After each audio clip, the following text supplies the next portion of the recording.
Beliau orang yang soleh. Pesawat Sriwijaya Air SJ182 dipastikan jatuh di perairan Kepulauan Seribu, Jakarta. Dadah!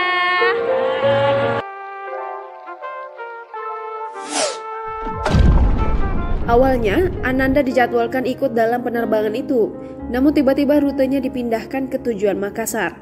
Keduanya lolos dari maut karena tidak punya hasil tes swab.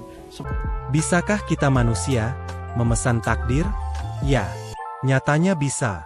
Melalui kehendak Allah, penolakan membeli tiket kematian berupa tes PCR yang harganya melebihi tiket, dan pengalihan rute penerbangan, beberapa orang calon penumpang dinyatakan selamat atas kecelakaan maut Sriwijaya Air tujuan Pontianak tahun 2021 silam. Saya Gagan Prawira, dakwah digital, dalam tema pesanan takdir.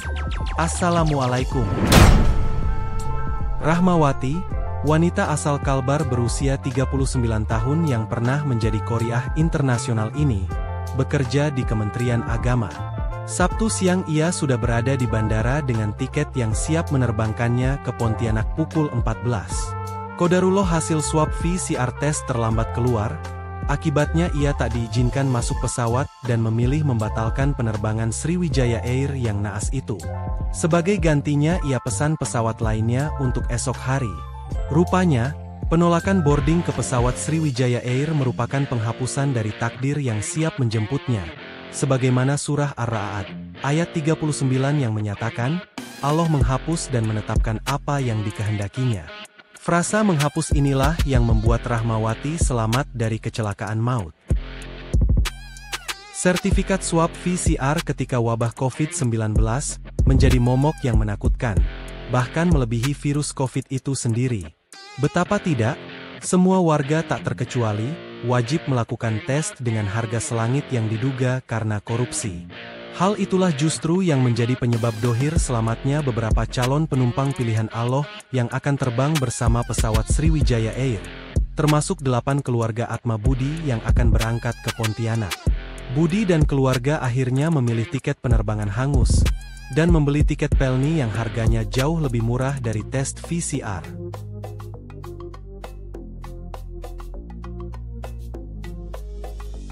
Lain lagi cerita Agustiawan, mahasiswa asal Pontianak yang hendak pulang kampung. Ia sudah di bandara sesaat sebelum pintu boarding ditutup. Namun ia segera mengurungkan terbang, karena ibunya mendadak menelepon dan melarangnya pulang kampung untuk fokus mempersiapkan ujian akhir semester.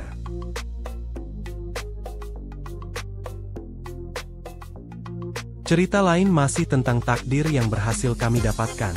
Suatu ketika, 3 orang sahabat yang sedang studi di negeri Belanda, berencana terbang untuk pulang ke Indonesia. Tetapi salah seorang di antaranya minta kepada 2 rekannya agar ia melakukan sholat zuhur lebih dulu, kebetulan kedua sahabatnya itu non-muslim. Mau tak mau, kedua sahabatnya yang non-muslim itu mengizinkan, seraya menyampaikan agar syalatnya dipercepat. Ketika hendak berwudhu, di toilet ternyata penuh.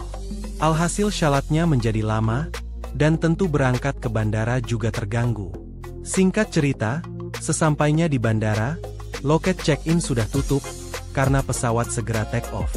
2 sahabat itu lalu menggerutu sambil menyalahkan karena sholat mengganggu perjalanan yang telah direncanakan dan mengakibatkan kerugian tiket hangus. Dengan lunglai kemudian ketiga orang bersahabat itu kembali ke apartemennya, sambil di jalan tetap menggerutu hingga sampai di kamar masing-masing. Mereka tidak berkomunikasi hingga akhirnya 2 sahabatnya itu keesokan harinya mengetuk pintu kamar. Setelah dibuka kedua sahabatnya itu berterima kasih dan memeluk erat, sambil mengatakan Alhamdulillah versi non-muslim, karena ternyata mereka salah, sebab sholat sahabat yang muslim itu menghindari mereka dari kematian. Pesawat yang akan ditumpangi mereka meledak di udara. Orang-orang yang lolos dari maut itu, hendaknya menjadi bahan renungan untuk kita semua, bahwa takdir kematian, tidak bisa diundur dan tak mungkin pula diminta dimajukan.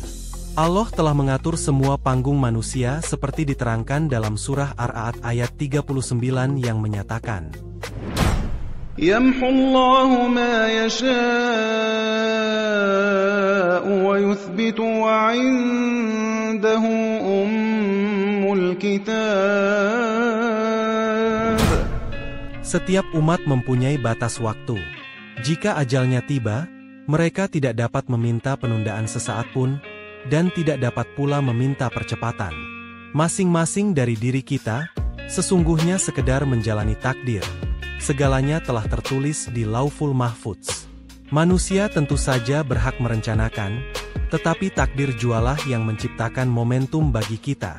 Kita bisa memesan secangkir kopi, tapi tak akan pernah mampu memesan takdir. Saya Gagan Prawira, dakwah digital, tetaplah selalu menyempurnakan ikhtiar. Sampai jumpa dalam tema selanjutnya. Assalamualaikum. Man jadda wa jadda.